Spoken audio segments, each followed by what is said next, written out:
Black lawyer's unexpected witness turns case upside down. The courtroom fell silent as Marcus Johnson rose from his seat. His tailored navy suit contrasted sharply against the worn oak of the defense table. For 12 years, he had stood in courtrooms just like this one, but today felt different. The prosecution had presented a seemingly airtight case against his client, a young man accused of a robbery he swore he didn't commit. Marcus's heart pounded against his chest as he approached the podium. "Your Honor, the defense would like to call a surprise witness." The prosecutor, Ellen Whitfield, nearly knocked over her water glass as she shot to her feet. "Objection, we've received no notice of additional witnesses." Judge Harriet Montgomery, her silver hair pulled back in a severe bun, peered over her reading glasses. "Mr. Johnson, you know the rules of discovery." "Yes, Your Honor, I do." "This witness came forward less than an hour ago." Marcus maintained his composure, though sweat beaded at his hairline. "I believe that what she has to say will fundamentally change everything we thought we knew about this case." The judge's gaze narrowed. "Approach the bench, both of you." As Marcus and Ellen walked forward, neither could have predicted how the next 30 minutes would unravel months of investigation, expose deeply buried prejudices, and change all their lives forever. 6 months earlier, Marcus Johnson had been reviewing case files in his modest office in downtown Atlanta. The space was a testament to his journey: law degrees from Howard University on one wall, family photos on another, and a framed newspaper clipping from 1992 when he'd won his first major case. The afternoon sun slanted through Venetian blinds, casting striped shadows across his cluttered desk. The intercom buzzed. "Mr. Johnson, there's someone here to see you." "Says it's urgent. No appointment." Marcus sighed, running a hand over his close-cropped salt and pepper hair. At 53, he'd built a respectable practice, but not the kind that could afford to turn away walk-ins. "Send them in, Doris." The young man who entered looked barely 20, with nervous eyes that darted around the office. He wore jeans and a faded Atlanta Braves t-shirt from their '95 World Series victory. "My name's Jamal Taylor," he said, remaining standing even after Marcus gestured to a chair. "I'm being charged with armed robbery, but I swear to God, sir, I didn't do it." Marcus had heard this before countless times, but something in the young man's direct gaze gave him pause. "Sit down, Mr. Taylor. Tell me what happened." As Jamal described his arrest for allegedly robbing a convenience store in Buckhead, one of Atlanta's wealthiest neighborhoods, Marcus took careful notes. The evidence seemed circumstantial but substantial. Jamal had been identified by the store owner, had no solid alibi, and lived just a few miles from the scene. "Why me?" Marcus asked, finally setting down his pen. "There are bigger firms, public defenders." "My grandmother," Jamal interrupted. "She worked as a housekeeper for 30 years. One of the families she worked for, their daughter became a lawyer. She said you were the best, that you understand how the system works against people like me." Marcus nodded slowly, remembering the family. The daughter had gone to Spelman while he was at Morehouse in the '80s. They'd crossed paths at civil rights rallies and voter registration drives. "I'll take your case," Marcus said, "but I need absolute honesty from you. The system is stacked against young black men, Jamal. We don't get the benefit of the doubt." "Yes, sir, I understand." What Marcus couldn't know then was how this seemingly straightforward case would eventually expose the fault lines running beneath Atlanta's progressive facade and force him to confront his own buried pain. In the weeks that followed, Marcus immersed himself in Jamal's case. The prosecution, led by Assistant District Attorney Ellen Whitfield, had built a convincing narrative. Jamal had allegedly entered Jeller's convenience at 10:42 p.m., brandished what appeared to be a gun, and demanded cash. Mr. Jeller, a 65-year-old Korean-American who'd owned the store for 3 decades, had identified Jamal from a police lineup. The surveillance footage was grainy at best, showing only a tall, slim figure in a hooded sweatshirt. The perpetrator's face was never clearly visible, but Jamal's red Nissan had been captured by traffic cameras 2 blocks from the scene just minutes after the robbery. "They're offering a plea deal," Marcus told Jamal during a meeting at the county jail. The institutional green walls and the guards standing at attention created a grim backdrop. 5 years instead of 15. Jamal leaned forward, the chains of his handcuffs clinking against the metal table. "Mr. Johnson, I can't plead guilty to something I didn't do. I was driving through that neighborhood because it's a shortcut from my night class at Atlanta Tech. I'm studying computer programming." Marcus studied the young man's face. In his years of practice, he'd developed an instinct for deception. Something about Jamal's steadfast denial resonated with him. "All right," Marcus said finally. "We go to trial, but it won't be easy." As Marcus left the jail that day, his mind wandered to 1981 when he, not much older than Jamal, had been pulled over in a similar affluent neighborhood. The officer had made him sit on the curb for an hour while they searched his car, certain that a young black man in that part of town must be up to no good. Back at his office, Marcus called in favors from former colleagues. He needed someone to re-examine the surveillance footage, to canvass for witnesses who might have seen something the police hadn't bothered to look for. 3 days before the trial began, Doris knocked on his office door. "There's a Detective Williams here to see you." Detective James Williams was a rarity in the Atlanta PD, a 20-year veteran who'd maintained his integrity and objectivity. His salt-and-pepper hair and weathered face spoke of decades witnessing both humanity's worst and its resilience. "Marcus," he said, taking a seat across from the lawyer. They'd known each other since Marcus's days as a public defender. "Something about this Taylor case doesn't sit right." Marcus raised an eyebrow, waiting. The description Mr. Geller initially gave differs from Taylor's appearance in some key ways. He described the robber as having a scar on his right cheek. Taylor doesn't have that. "Why wasn't this in the report?" Williams sighed. "The responding officers, let's just say they've had issues before with tunnel vision. Once they had Taylor in their sights, that detail got lost." Marcus leaned back, a mixture of anger and vindication washing over him. "Will you testify to this?" "I can't," Williams said, regret evident in his voice. "I'm on thin ice already with the department for questioning another case last month, but I thought you should know." After Williams left, Marcus sat in contemplative silence. This information was crucial but unusable without a witness. His thoughts were interrupted by Doris. "Your daughter's on line 1. Tanya Johnson's voice brought an immediate smile to Marcus's face. At 28, she was everything he'd hoped she would become: brilliant, compassionate, and currently finishing her residency in emergency medicine. "Dad, are we still on for dinner tomorrow night? I have a 36-hour shift starting Wednesday." "Wouldn't miss it, baby girl, that new place on Peachtree." "Perfect. Oh, and Dad, Mom called. She's worried about you taking this Taylor case. Says you're getting too personally invested again." Marcus sighed. Even after 15 years of divorce, Diane still knew him too well. "Tell your mother I'm fine. It's just a case." But it wasn't just a case, and deep down, Marcus knew it. Jamal Taylor represented every young black man who'd ever been presumed guilty, himself included. The trial began on a sweltering Tuesday in June. The courtroom was modern but maintained touches of old Atlanta grandeur: high ceilings, imposing columns, and the state seal prominently displayed behind Judge Montgomery's bench. Ellen Whitfield presented the prosecution's case with methodical precision. In her mid-40s, she had a reputation for being thorough and uncompromising. Her opening statement painted Jamal as an opportunistic criminal who had targeted a vulnerable business owner. "The evidence will show," she concluded, "that on the night of February 12th, the defendant entered Geller's convenience store with the intention of committing robbery, threatened Mr. Geller with what appeared to be a firearm, and fled with $342 in cash." When Marcus rose to deliver the defense's opening statement, he felt the weight of the predominantly white jury's gaze. He'd seen that look before, the subtle skepticism reserved for black attorneys defending black defendants. "Ladies and gentlemen," he began, voice resonant with quiet confidence, "this case is about more than a robbery. It's about how easily assumptions can replace facts, how quickly a person's life can be derailed by being in the wrong place at the wrong time, or simply by being the wrong color in what someone else decides is the wrong neighborhood." A subtle murmur ran through the courtroom. Judge Montgomery gave him a warning look. "The evidence will show that Jamal Taylor is not only innocent of these charges, but that he has been the victim of a rush to judgment, a judgment based not on solid evidence but on dangerous presumptions."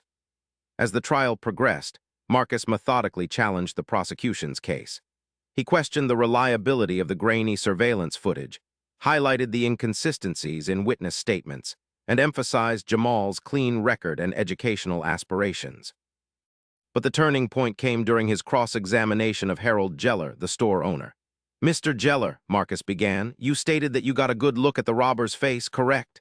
"Yes," Geller replied, his accent still thick despite decades in America. "I never forget a face." "And you're certain it was Mr. Taylor?" "Absolutely." Marcus approached the witness stand, maintaining a respectful distance. "Mr. Geller, in your initial statement to police, you mentioned that the perpetrator had a distinctive scar on his right cheek. Is that correct?" Geller hesitated, glancing toward the prosecution table. I might have said that. It was very stressful." Your Honor, Marcus said, turning to the judge, I'd like to enter into evidence the original police report in which Mr. Geller clearly describes a scar that my client does not have. Ellen was on her feet instantly. Objection. This detail was not included in the discovery materials provided to the defense. Because it was deliberately omitted, Marcus countered, his voice rising slightly. Just as the fact that my client was wearing a location-tracking ankle monitor from a previous dismissed charge was omitted, a monitor that would prove he was nowhere near Geller's store at the time of the robbery. The courtroom erupted. Judge Montgomery banged her gavel repeatedly. Order! Both counselors in my chambers now. Behind closed doors, the judge's fury was palpable. Ms. Whitfield, is what Mr. Johnson alleging true? Was evidence withheld? Ellen's composure slipped momentarily. Your Honor, the ankle monitor data was deemed irrelevant because the system had reported technical glitches that week. Convenient, Marcus muttered. And as for the scar description, Ellen continued, it was considered an inconsistency in an otherwise solid identification. Judge Montgomery removed her glasses, pinching the bridge of her nose. Ms. Whitfield, you're dangerously close to a Brady violation. I expect all evidence, including this monitor data and the complete police report, on my desk within the hour. When court reconvened the next morning, the momentum had shifted. Marcus systematically introduced the previously withheld evidence, watching the jury's expressions change as doubt crept in. Then came a moment no one had anticipated. During a brief recess, a court officer approached Marcus. There's someone insisting on speaking with you, says it's about the Taylor case. In a small conference room, Marcus found himself face to face with a young woman, perhaps in her early 20s. Her hands trembled as she clutched her purse. My name is Sarah Reynolds, she said, her voice barely above a whisper. I was there that night at Geller's. I saw everything. Marcus's pulse quickened. You witnessed the robbery. Why didn't you come forward before? Sarah's eyes filled with tears. I was scared. My boyfriend, he was the one who did it. He has the scar Mr. Geller described. She pulled out her phone, showing Marcus a photo of a young white man with a distinctive scar on his right cheek. When I saw the news about that other boy being arrested, I couldn't sleep, but Kevin threatened me, said he'd hurt me if I talked. Where is Kevin now? County jail, she said. Arrested yesterday for another robbery. That's why I'm here. I'm not afraid anymore. Which brought them to this moment in Judge Montgomery's courtroom, with Marcus announcing a surprise witness and the prosecution scrambling to object. Your Honor, Marcus said at the bench, keeping his voice low, this witness has crucial exculpatory evidence. She was present during the robbery and can identify the actual perpetrator, who is not my client. Judge Montgomery studied Marcus for a long moment, then turned to Ellen. Ms. Whitfield, given the issues already raised about withheld evidence, I'm inclined to allow this testimony. Do you wish to request a continuance to prepare? Ellen's jaw tightened. No, Your Honor. The prosecution is prepared to proceed. As Sarah Reynolds took the stand, the courtroom fell completely silent. Her testimony was devastating to the prosecution's case. She described in detail how her now ex-boyfriend, Kevin Landry, had committed the robbery while she waited unknowingly in the car. She identified him from a photo lineup and confirmed that he had the scar described in the original police report. Most damning of all, she revealed that when news broke of Jamal's arrest, Kevin had laughed about it. He said, "That's perfect. Let that thug take the fall." By the time Marcus gave his closing argument 2 days later, the case had transformed from a straightforward robbery trial into an indictment of a system too quick to presume guilt. Ladies and gentlemen of the jury, Marcus said, his voice resonating through the hushed courtroom. This case began with a young man being in what someone decided was the wrong place at the wrong time. It continued with evidence being overlooked or deliberately ignored because it didn't fit a predetermined narrative. And it would have ended with an innocent man spending years of his life behind bars, if not for the courage of one witness who refused to let that happen. He moved closer to the jury box, making eye contact with each member. Today, you have the power to send a message that in this courtroom, justice is truly blind. That evidence matters more than assumptions, that every citizen, regardless of their skin color or where they live, deserves the full protection of the law. The jury deliberated for less than 2 hours before returning with a verdict of not guilty. Outside the courthouse, beneath the harsh glare of TV lights, Jamal embraced his grandmother, both of them weeping openly. Marcus stood slightly apart, fielding questions from reporters. Mr. Johnson, do you believe racial bias played a role in Jamal Taylor's arrest and prosecution? Before Marcus could answer, Ellen Whitfield approached. The cameras swiveled to capture this unexpected confrontation. Mr. Johnson, she said, extending her hand. Congratulations on your victory. Marcus hesitated, then accepted the handshake. It's not about winning, Ms. Whitfield, it's about justice. Indeed, something in her expression had shifted. I've requested an internal review of how this case was handled. The officers who omitted key evidence will be investigated. Their exchange was interrupted by a commotion as Detective Williams pushed through the crowd. Marcus, you need to see this. He thrust a file into the lawyer's hands. We just matched prints from the Jeller robbery to 3 other unsolved cases. This guy Landry has been busy. As the implications sank in that at least 3 other individuals might have been wrongfully accused, Marcus felt a familiar fire ignite within him. This case had never been just about Jamal. 3 months later, Marcus sat in his office, now considerably less cluttered. The publicity from the Taylor case had brought an influx of clients and allowed him to hire 2 associate attorneys and a full-time investigator. Doris buzzed the intercom. Jamal Taylor is here to see you. The young man who entered looked transformed from their first meeting. Gone was the nervous energy, replaced by quiet confidence. He'd cut his hair short and wore a crisp button-down shirt. Mr. Johnson, he said, shaking Marcus's hand firmly. I wanted to thank you again. And to let you know I got that internship at the tech firm. That's fantastic, Jamal. Your grandmother must be proud. She is. Jamal hesitated. There's something else. I've been thinking a lot about what happened, about how close I came to losing everything because of assumptions and prejudice. I want to make sure it doesn't happen to anyone else. He placed a brochure on Marcus's desk, Atlanta Law School's admission requirements.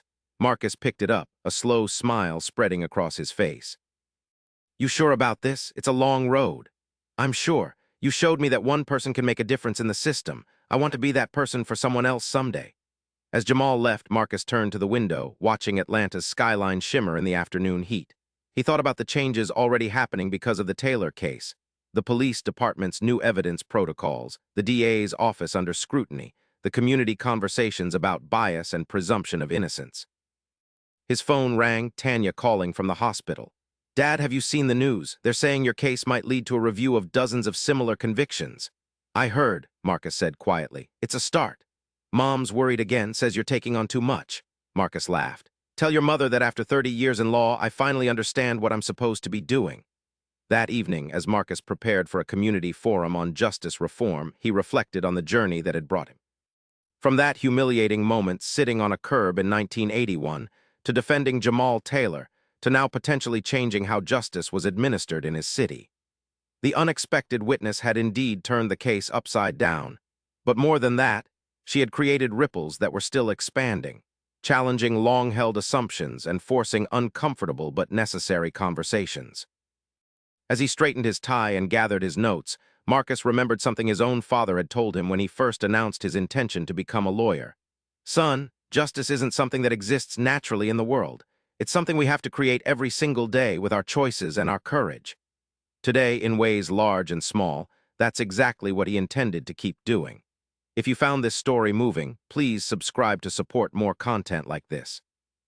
Your engagement makes these narratives possible. Over the next year, Marcus's reputation continued to grow. The Taylor case had become something of a landmark, cited in law schools and referenced in similar proceedings across the state. But with recognition came scrutiny and resistance.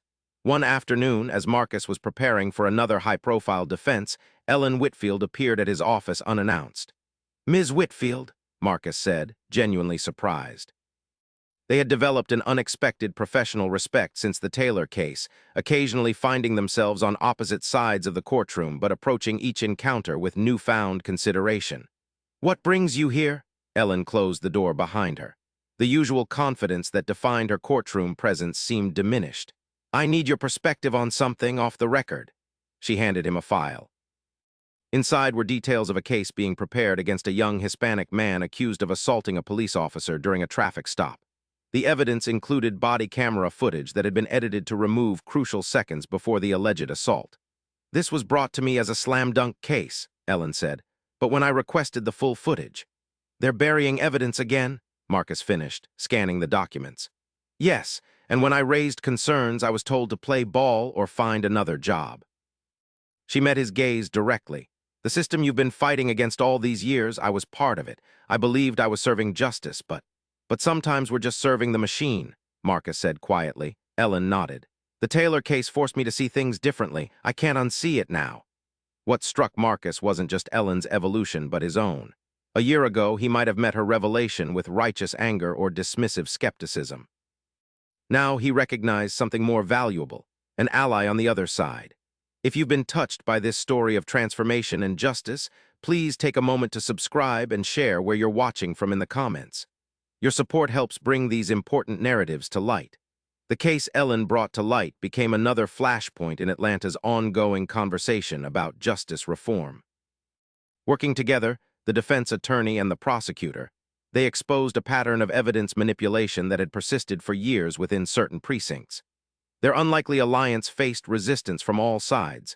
Marcus was accused of selling out by some community activists, while Ellen was ostracized by many of her colleagues. But their work began making measurable differences in how cases were handled, especially those involving minorities. On a warm September evening, Marcus attended a community event at the recreation center in Jamal's old neighborhood. The place was packed with families, community leaders, and young people curious about the legal system and their rights within it. As Marcus finished his presentation on knowing your rights, a woman in her 70s approached him. Her silver hair was pulled back in a neat bun, and she walked with the slight stoop of someone who had spent decades in physical labor. "Mr. Johnson," she said, taking his hand in both of hers. "I'm Estelle Taylor, Jamal's grandmother." Marcus smiled warmly. "Mrs. Taylor, it's an honor to finally meet you. Jamal speaks of you with such respect." "That boy," she said, shaking her head with pride. "First in our family to go to college and now law school, but that's not why I wanted to speak with you." She guided him to a quieter corner of the room. "I recognized your name the minute Jamal mentioned you years ago. You wouldn't remember me, I was just the housekeeper, but I worked for the Whitfields for nearly 20 years. Marcus stared at her in shock. "The Whitfields, as in Ellen's family? Yes, I helped raise that girl." Estelle's eyes held a lifetime of careful observation. "Back then, Judge Whitfield, Ellen's father, he was known for being particularly harsh with certain defendants, if you understand my meaning." "I do," Marcus said. The elder Whitfield's reputation had been well established during Marcus's early career. "Ellen was different, though," Estelle continued. "Always asking questions, always troubled when things didn't seem fair. When she became a prosecutor, I prayed she'd remember those questions." "Mrs. Taylor," Marcus said carefully, "are you saying you deliberately sent Jamal to me because you knew I'd end up facing Ellen Whitfield in court?" The older woman's smile held the wisdom of generations. "Sometimes, Mr. Johnson, justice needs a little help finding its way. Sometimes the people who need to hear truth the most are those who think they already know it." As the implication of her words sank in, Marcus felt a new dimension open in his understanding of the past year's events. What had seemed like chance, Jamal seeking him out, the case landing on Ellen's desk, Sarah Reynolds finding the courage to come forward, had been set in motion by this perceptive woman who had observed the system from its shadows for decades. We're nearing the end of our story, but before we conclude, I'd love to hear your thoughts. Please subscribe to the channel and comment below with your reaction to this unexpected turn of events. The following week, Marcus invited Ellen to meet him for coffee. They chose a small cafe midway between their offices, neutral territory in a city where their growing partnership continued to raise eyebrows. "I met Jamal's grandmother," Marcus said after they'd settled at a corner table. "Estelle Taylor." Ellen's expression shifted subtly. "Estelle, she worked for my family when I was growing up. She told me. She was more of a mother to me than my own in many ways," Ellen admitted, "always pushing me to question, to look deeper." Marcus studied her face. "Did you know, when the Taylor case came to you, did you make the connection?" Ellen set down her cup. "Not at first, it was just another name on another file, but when I saw her in the courtroom during the trial, I hadn't seen her in years, but I knew, and I started to wonder if it wasn't entirely coincidental," Marcus finished. "Does it matter?" Ellen asked.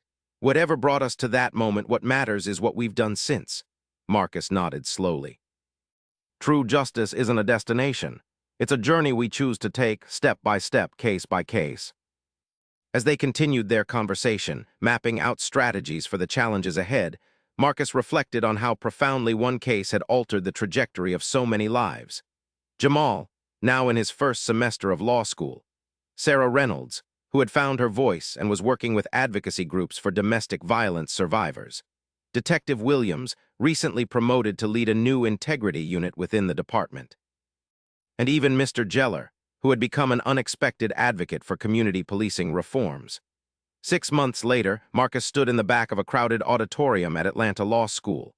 On stage, a panel of legal experts, including Ellen Whitfield and Judge Montgomery, was discussing the impact of the Taylor case and subsequent reforms on the city's justice system.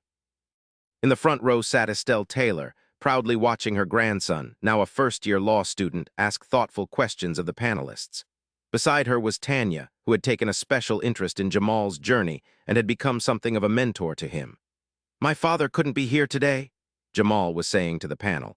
"But before he passed away 20 years ago, he was wrongfully convicted of a crime very similar to the one I was accused of. He spent 12 years in prison before being exonerated by DNA evidence. Too late for him to rebuild his life, but not too late to inspire mine." The revelation rippled through the audience. Marcus had never known this piece of Jamal's story, a testament to how much remained beneath the surface of every case, every client. As the forum concluded, Marcus made his way through the crowd toward Jamal. The young man's face lit up when he spotted his former attorney. "Mr. Johnson, I didn't think you could make it." "I wouldn't have missed it," Marcus said, shaking his hand. "You did well up there. Your father would be proud." Jamal nodded, emotion flickering across his face. "I hope so. Everything that happened, it made me realize that his story didn't have to be my story, that the cycle could be broken." From across the room, Ellen caught Marcus's eye and raised her coffee cup in a subtle salute. They had come a long way from that tense courtroom confrontation, finding unexpected common ground in their shared commitment to a more just system. As Marcus drove home that evening, he reflected on Estelle Taylor's quiet wisdom and far-reaching influence. Sometimes change came from dramatic courtroom revelations, but more often it grew from small seeds planted years in advance. A question asked, a connection made, a perspective shifted. The unexpected witness in Jamal's case had indeed turned everything upside down, but the true transformation had come afterward, in how each of them had chosen to rebuild from that upended foundation. Marcus smiled as he recalled something his daughter had said to him recently. "Dad, you always taught me that justice isn't just about winning cases. It's about changing the conversation." The conversation in Atlanta was certainly changing. It wasn't perfect. Change never was, but it was progress, one case, one mind, one heart at a time. If this story moved you, please subscribe, leave a comment sharing your thoughts, and join us for more narratives that explore the complex path toward justice in our communities. Your engagement helps these important stories reach those who need to hear them most.